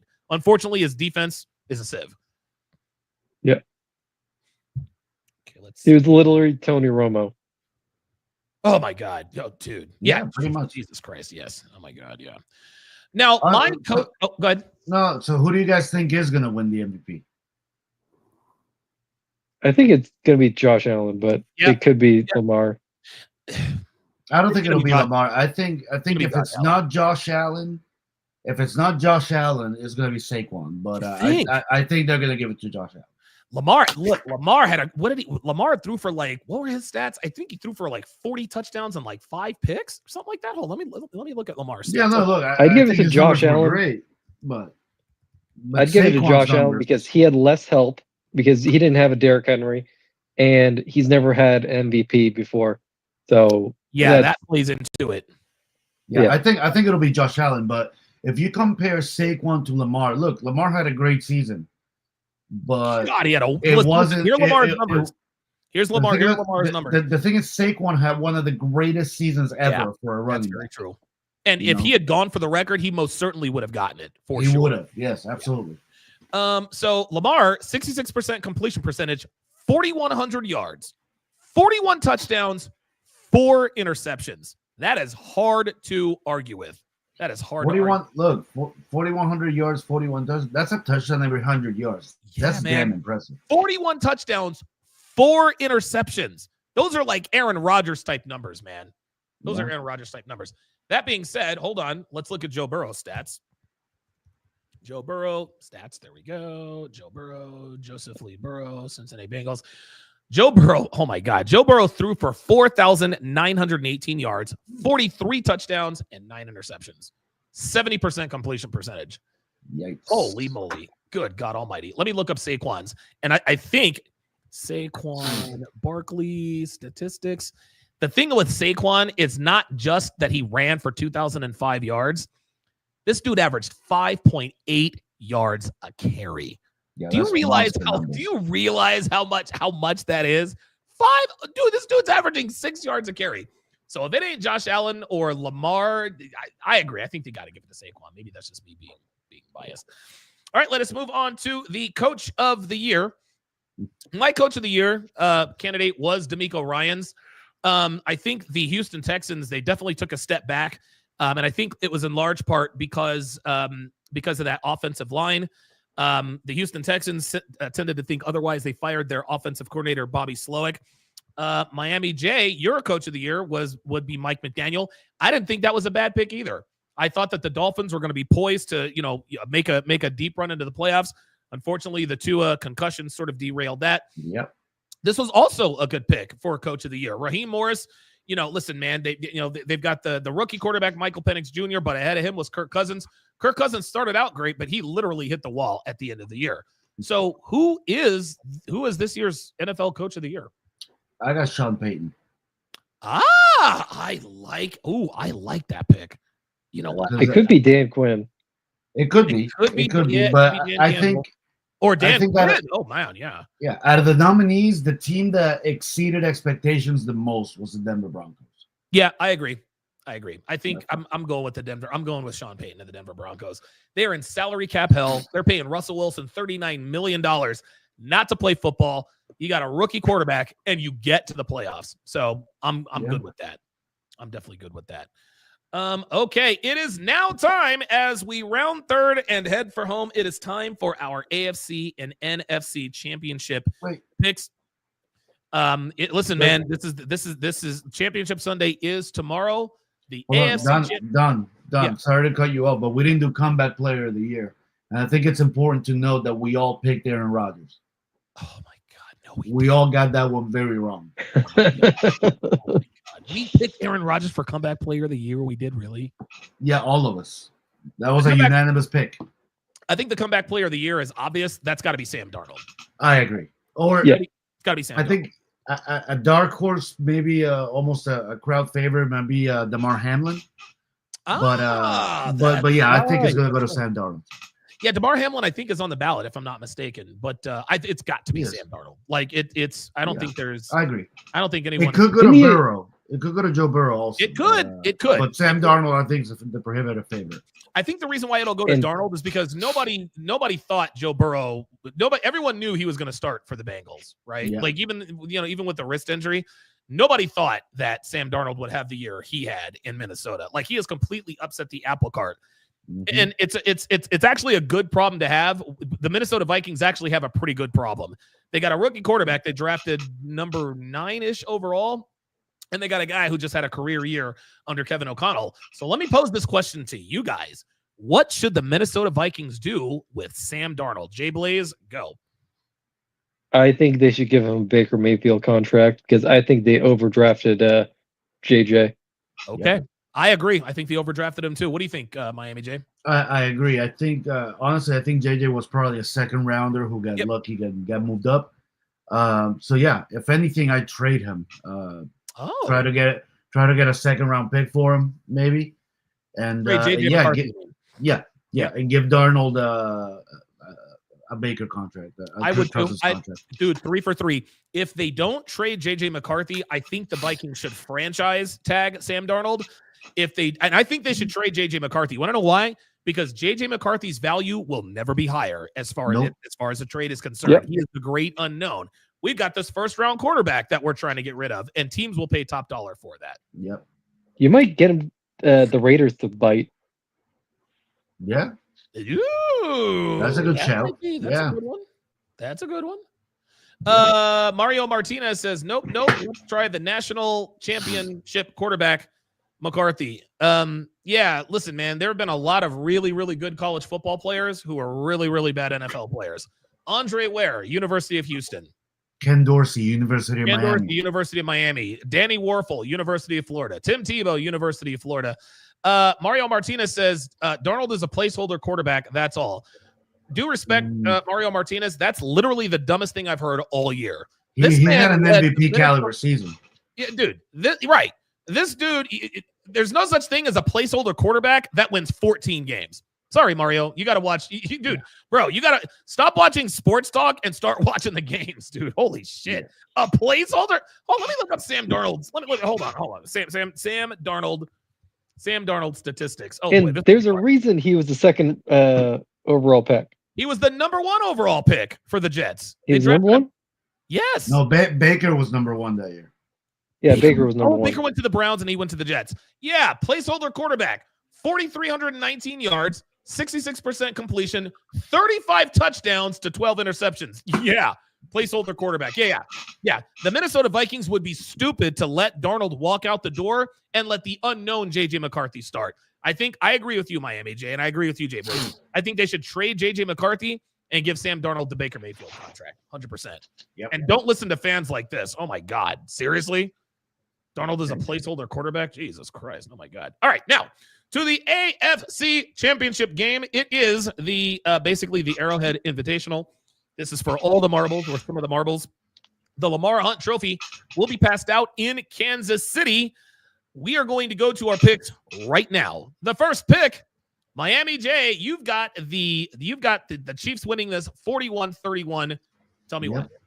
Well, first off, I think it's going to be a shootout. Second, I said it earlier in the podcast. I do think it's a dangerous trade that the Chiefs always play up or down to the level of their opponent. Okay. But I think they'll be able to keep up with the Bills, especially being at home. And I got them. You know, I've learned not to bet against these guys. So. Jesus Christ, ain't that the goddamn truth? Yeah. All right, me. I think this is going to be a borderline blowout. I think this is the year for the Buffalo Bills. I think this is the best team Josh Allen has ever had, and I think this is the worst team Patrick Mahomes has had.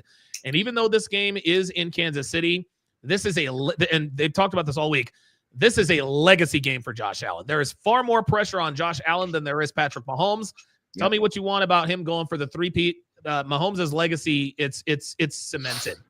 Josh Allen is like the 2004 Boston Red Sox. The Red Sox, if they were ever going to win the first World Series in 86 years, we always knew they had to go through the Yankees, right? If Josh Allen was ever going to get to a Super Bowl, we had to know, A, you have to beat Patrick Mahomes, and B, you got to do it in Kansas City. This is a career-defining game for Josh Allen, and I think he comes up big. I got the Bills winning this game, 38-20.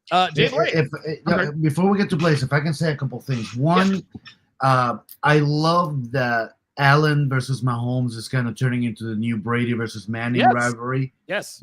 They seem to find each other every year in the playoffs. And let me cut you off real quick. Allen, Mahomes, and Lamar is almost like Peyton, Brady, and Big Ben from back in the day, right? Absolutely. Yeah. Absolutely.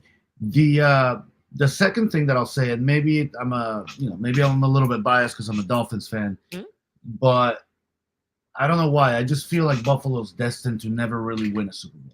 Really? So you think it's like a curse or something, right? I really do. I think it's going to be a few more years. If they don't win tomorrow, I am inclined to agree with you. I know. Look, all credit to the Buffalo Bills. Sure. We watched some footage from a few, obviously from the beginning of the season. There's footage out there of all of us saying that this was it for the Bills. Their window was closed. Yeah, they lost everybody of consequence. They were going nowhere. Yeah. We had the Jets and the Dolphins running that division. And here are the Bills in the AFC Championship. 14-3, man. All credit to them because they did it. It's going to be they got rid of the team cancer game until about the fourth quarter. Oh, go ahead, Blaze. My bad. Yeah, they got rid of the team cancer and they improved. Yep. Yes, they did. Hey, addition by subtraction. Subtraction. Real quick, Mario Martinez says the system in the Vikings quarterback is amazing. Darnold hasn't shined nowhere else. Not the Jets, not the Niners. Again, this is an amateur take. Yes, Kevin O'Connell is an excellent offensive coordinator, but calling him a system quarterback, that again, to me, this is I don't know. I don't want to insult the guy, but this is remedial. You watch ESPN First Take type of take. Like that, to me, that opinion is not your own. That's something that you heard somebody else say. Yeah. The reason we all disagree with you is because we watched the games. Sam Darnold had the best quarterback. He had the best year of his career. And like Jay Blaze said, he wasn't drafted number 2 overall for nothing. And we saw why in Minnesota this year. Look, I've said it a million times before, and I'm going to say it again. There really is no such thing as a non-system quarterback. Every quarterback is a system quarterback. That's right. Yep. So, and some quarterbacks benefit from their system more than others. This is just how it goes. And it is very rare. It is very rare that you truly find a non-system quarterback. Yep. I can name Mahomes. I wouldn't even say Mahomes because we just said he wouldn't have been the same in Chicago. I'm saying Brady. Okay. Maybe Peyton Manning. Okay. Yeah. Peyton is not a system quarterback. So we're talking I about can't think of anybody else. Literally carry a football team. Brady and Manning, most definitely. Yeah. Jaden Daniels is not a system quarterback. He's literally carrying that football team. You can't even say Drew Brees because he flourished with one team and one coach. Sean Payton, yeah. When it comes to the system quarterback conversation, I'm a huge race car fan, and the best analogy that I can come up with is if what race car driver do you think is the most famous here in America? What's the race car driver that you guys are aware of? A race car driver? Yeah. So could Can I put two first names together? Say who? So I can put any two first names together? No. No. Is Jeff Gordon still racing? I don't know. There we go. That most people are aware of Jeff Gordon. So let's just say that me and Jeff Gordon, okay, let's say that I were to take my I don't know, my 2019 Honda CRV. And I go to the Daytona Motor Speedway, and there's Jeff Gordon with his number 24 Rainbow Warrior car, right? If I were to drive Jeff Gordon's car in the Daytona 500, there's no way I could win because even though the car is good, the driver is suspect. By the same token, Jeff Gordon couldn't win the Daytona 500 in my 2019 Honda CRV. The driver is right, but the car isn't right, right? You have to have the Belichick and you have to have the Brady in order to win the Daytona 500. Belichick doesn't get the 6 rings without Brady, and Brady doesn't get the 6 rings without Belichick. You can't have one or the other. It is very, very rare, just like Miami J said, that you can find a quarterback. Dan Marino was not a system quarterback who could carry his team. John Elway is another one of those guys. And I agree with you. I think who are the non-system quarterbacks right now? Peyton Manning, and I think that's it as far as current quarterbacks are concerned. Oh, current quarterbacks. I think Josh Allen. I think Josh Allen is the type of quarterback who could carry. You could put Josh Allen in the conversation. Maybe Joe Burrow. And Joe Burrow's another one. Here's another name. I think Tua. I think Tua would have been good wherever he went because Tua's superpower is his accuracy. I think Mike McDaniel needs Tua more than Tua needs Mike McDaniel. That I'll agree with. Yeah. I will say though, I think the more poignant question here, and the thing that everybody really wants to know, is would Jeff Gordon in the CRV beat you in the Monte Carlo? No, hell no. I kick his ass in the Monte Carlo. I kick his ass. I would probably listen. I would probably spit. It depends on how many laps we're racing. Depends on how many laps we're racing. If we're racing one lap, I can probably get him in turn. I could probably, as long as I can keep it on the road, yes. But no, I would absolutely kick his ass. Because now some of the other cars I have, he probably have a better chance. But I can't say that now because, of course, the government is now prying into my finances. Right. Anyway, a little too much information there. Let's go to Jay Blaze, you've got the Bills winning in a tight one, 24-21. What say you? I think this is going to be a close one because I think the Chiefs are playing a lot better, and I think the Bills are playing well. The Bills are in the zone. I would, honestly, let me think. What was mine? 38-20, 31-41, 41-31. I think of the three scores that we have, if I were a betting man, I would probably bet that Jay Blaze has come the closest. It wouldn't surprise me. It wouldn't. Your score wouldn't surprise me, Joel. My score wouldn't surprise me, but I think that's probably the score that is most likely to be. Yeah, look, Vegas has the Chiefs as 2-point favorites. So a 2-point game in Vegas is really a 50-50 shot. Yeah. The bet that I like the most here is the over, which is only 48. Oh, definitely take the over. Yeah. Oh, definitely take the over. Okay, very good.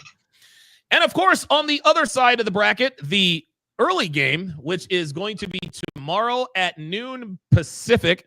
It is the NFC Championship game. It is the upstart superstar quarterback Jaden Daniels against Jalen Hurts, who is looking to get to his second Super Bowl in the last 3 years. Before we pick this game, let me ask you guys a question. If Jaden Daniels wins the Super Bowl, should the Commanders pay him? Not right away, no. What if you're Jaden's agent? What do you do then? Well, he's under contract for a while. He can hold out. Think about it. He can hold out. He can hold out. Look. See, here's the thing. I just won the Super Bowl, okay? We have the last pick in the first round. It's a soft quarterback class. Oh, my God. Did you see that? Oh, I did it again. You're on your phone, right? Yeah. Dude. Yeah. You can do it now. All right, cool. Oh, look at the hearts. Yes, the hearts. Yes. Do this one. If I'm Jaden's what does that do? Oh my God! Oh my God, that was fucking incredible! Oh, that's crazy! What other guys? I need you guys to tell me how. The only ones I know are the thumbs up, and I can never get that to work. Thumbs down's another one. Oh, thumbs down is another one. Look at that, it's working. Let me do thumbs down. I'm like a kid. Oh, there it is. It's like I'm playing with a toy. There's one that makes it rain too. I forgot which one it is. Is it? Hold on. The one that makes it rain? Hold on. I'll bet you I know what makes it rain. Is this right here? Is that it? No. Oh, do the peace sign. That's another one, I think. Peace sign? Peace? Yeah. Peace? I don't know. Is it peace out? Oh, boy. All right. Sorry, guys. That's low-level, lowbrow entertainment. All right. What's that? So, if I'm Jaden's agent, okay, I'm saying to Jaden, look, dude, you just won the Super Bowl. You're the first rookie quarterback to ever win the Super Bowl. Your team has the last pick in the first round of the draft, okay? Your value and leverage will never be higher. And I don't think Jaden would do that because I think he's a good dude, but if I'm his agent, I'm like, dude, you just won the Super Bowl. If you're the agent, sure, but that's really not a good look for Jaden Daniels. Wow. You if you're the NFL, you can't let it happen. Exactly. You can't be the arrogant rookie. Look, you can't be the arrogant rookie. You're right. But if he wins this, dude, the Super Bowl is the ultimate prize. And if this kid does that, I don't know. I'm just putting it out there. Listen, I think it would be unwise for the Commanders to pay him after he wins a Super Bowl. But the reason why they wouldn't pay him is to put players and pieces around him, right? And why You know would they what want to put players and pieces around him? To win You a know what I Super do? Bowl, which he just did. You know what I do to avoid a situation like that? If I'm the Redskins here, Hmm? give them a $20 million bonus. Okay, all right. Yeah, throw a big bonus at him. Yeah, that makes sense. I like it. Yeah. I like it. Or sign him to like a post rookie. I don't know. I'm just putting it out there. Okay, now to our game. Now to our game picks. Miami J, you see this one very one-sided. You got 35-17 Eagles. Why? Yeah, to me, this is the borderline blowout. I do think, like you mentioned earlier, Jaden Daniels is a much better quarterback, I think, than Jalen Hurts. Yep. However, I think the Eagles are a much, much better, well-rounded team. And to me, they still have the MVP in Saquon Barkley. I think Saquon's going to run riot here. Okay, very good. Jay Blaze, you've got the Eagles, not necessarily a blowout, but this one isn't close either, 28-17. Yeah, I just they know each other way too well. Yeah, and I think the Eagles are just a better team. Yeah, I tend to agree. I think we also win this game in a blowout. I'm gonna go 31-13. Because here's the deal: if this game is close, the Eagles are not going to win this football game. That's just all there is to it. Mm-hmm. If I'm Nick Sirianni, I'm telling those guys in the locker room, dude. Well, this is just me speaking. The only position that the Redskins have an advantage at is quarterback. We are better than them from top to dude. Our GM is better. Like everybody, dude. Linebackers, everybody. We have a fucking all-star team. We should have 10 Pro Bowlers this year. But if I'm Nick Sirianni, I'm telling my guys, we cannot let this kid have a chance to win this football game in the fourth quarter. Okay, nope. He did it to us. 4 weeks ago in Landover. And if we give him an opportunity, when we get them down, we have to put them away. Another reason I think this will be a blowout, and a lot of people point to the Detroit Lions. Yes, it was a big deal for them to go into Detroit and win. Detroit had a very bad defense. Very, very bad defense. The Eagles have the best defense in football. And yes, Jaden Daniels, he threw for 5 touchdown pass against the Eagles defense, but that was a team without Jalen Hurts, right? And because Jalen Hurts wasn't in the football game, we didn't have the time of possession, so our defense was out there longer. Go ahead, please. I agree. I will say also, I think you just said a key word, and I think it's very important for the Eagles to win this game. And I think they'll be able to do it, but there's a type of game where they need to run the ball to the point where they have 2/3 of the possession for this. Yes, game. sir. Yes, sir. They need to keep that kid off the field, and they need to run the ball they need to just run the ball and run the clock. That's what they need to do. Oh, my God. Mario Martinez says, let's not forget the Eagles' O-line is questionable, along with Hurts' knee. Okay. Hurts' knee is definitely questionable. The Eagles have the best offensive line in football, Mario. What are you talking about? Like, are you serious with this? Guys. I think he's just trying to trigger you at this point. I don't think so. I don't think he's trying to trigger me. I think he's being dead serious. Because when you call Sam Darnold a system quarterback when he had Kevin O'Connell, I don't know. To me, that just listen, man, this is next level sports talk here, man. You know what I'm saying? We're not, we don't, oh my God. Yeah. Look, Terrell Thomas says, what the fuck did I just hear? What are we doing? What are we doing, man? A questionable O-line? Oh my God. Jesus fucking, do you know who's on the O-line? Dude, check this out. Landon Dickerson, who's going to a Pro Bowl. Mekhi Becton, who should be a Pro Bowl. He was the Jets' left tackle. Lane Johnson, who is the greatest right tackle in the history of the game. Jordan Mailata, who's probably the second or third best left tackle in the game. What in the world are we talking about? I will say also, you got to give that O-line credit for being as good as they are, having just lost Kelsey last year. And who's the other guy they lost? They lost another big. Oh my God! If you hadn't asked me, I could have told you. It's the guy that Mekhi Becton ended up replacing. A lot of people said that the Eagles would not get back to this point because Jason Kelsey retired. And what did I tell you? I said Cam Jurgens is bigger, faster, stronger, younger than Jason Kelsey. You don't think Jason Kelsey was in that offensive line room coaching up Cam Jurgens? And oh, by the way, the Philly rugby play is as dangerous as ever. Oh my God. Questionable offensive line. Jesus Christ. Okay, very good. And I think 17. Oh, now that of course is. All right, let me get that off the screen. All in all, guys, I think we are in for a very eventful championship Sunday.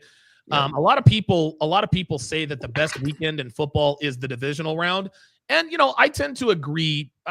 I tend to agree with that to a degree, but to me, the best weekend in football is tomorrow, Championship Sunday, man. Everything on the fucking line, like this, I believe, and I think that the games on Championship Sunday, a lot of them are sometimes better than the Super Bowl. Yeah, because it's like, okay, yeah, you want to win the Super Bowl, but getting to the Super Bowl changes lives. It changes lives. Yeah. You can get to the Super Bowl and lose, and yeah, it would be devastating. You still had a successful season. Not just that, the football gets lost in the Super Bowl a lot of the times because of all the spectacle around it. There's a lot of nerves. The best football's usually not played in the Super Bowl. Yes, it's rare that the Super Bowl is super quality football. Sorry, I'm just no, you're right. And usually the division teams know each other a little better, so I think they plan a lot better. That's a very good point because, and especially in this game, you've got the Redskins playing the Eagles. This is going to be the third. This is going to be the third meeting between them. There's more of a rivalry in the championship games. You never have a rivalry in the Super Bowl because it's all NFC. It very rarely happens. In fact, I can't think of a true rivalry between the NFC and the AFC. Yeah, it's not like it was before, like with the Cowboys and the Steelers back in the 70s. They were always meeting in the Super Bowl. The 49ers and the Broncos met in a couple Super Bowls in regular season. I mean, the closest you could get was probably the Eagles and Patriots, but that ship has sailed with Brady and Belichick being gone. And I remember Chris Berman picked the Eagles and Patriots to go to the Super Bowl, I think like 9 or 10 years in a row because the Eagles were really good back in the early 2000s. Yeah. And so was New England. So who knows? Now, in Mario's defense, I think he says he was talking about the Cam Jurgens injury. Cam Jurgens is questionable for tomorrow's game. And if he's questionable, that means he's definitely going to play. Also, Dallas Goedert will play tomorrow. So that is Dallas Goedert. Oh my God. He's been hurt this year, but when he's in there, he is in there. I'm just waiting for that Saquon run, man. It always happens in the fourth quarter. All right, Jay Blaze, I'll give you the last word on today's topics and tomorrow's games. Hey, tomorrow's going to be a lot better than our boy Nick from Ultimatum. So we're going to be doing a lot better tomorrow. No. Oh, I feel for that fucking dude. Oh my God. Oh, dude. What's worse, Casey from Temptation Island or what Nick's going through? Dude, I couldn't sleep at night if I went through what Casey did, where he's crying over a hoe. Oh yeah, Lashley. Yeah, Lashley fucking with what's his name? face? Yeah, Ashley. Yeah, who has it worse? I think who has it worse? It's Nick, because that relationship is a lot longer than Casey and Lashley's relationship was. God, he's going through it. He's going through it. Awful. Okay, Miami J, your thoughts on today's topics and on tomorrow's games? I will say I'm very happy that the spread for the Chiefs game now is 2 points. Oh, for the Eagles game is 6 points. Okay. I managed to bet them early, so I have the Eagles at -5. Okay. And I have the Chiefs at -1. So good I'm sitting pretty for my bets. I will say I agree. Tomorrow's going to be the best football we've seen all year, probably. These two games are going to be fantastic. Yeah, man. As far as today's topics, I'll say, you got to see how wrong we get it sometimes, and I can't. We do it for the fun of it, and that was a fun episode today, looking back. So. Oh my God! Listen, we didn't get too much of it wrong, but when we swung and missed, boy, did we fucking. Oh yeah!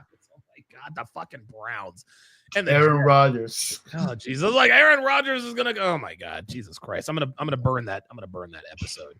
Don't. We got it. We got to hold our L's. Thank you guys very, very much for tuning in. We will see you guys 2 weeks from today, where we will do our pre-Super Bowl show. You guys have a good night and get some sleep.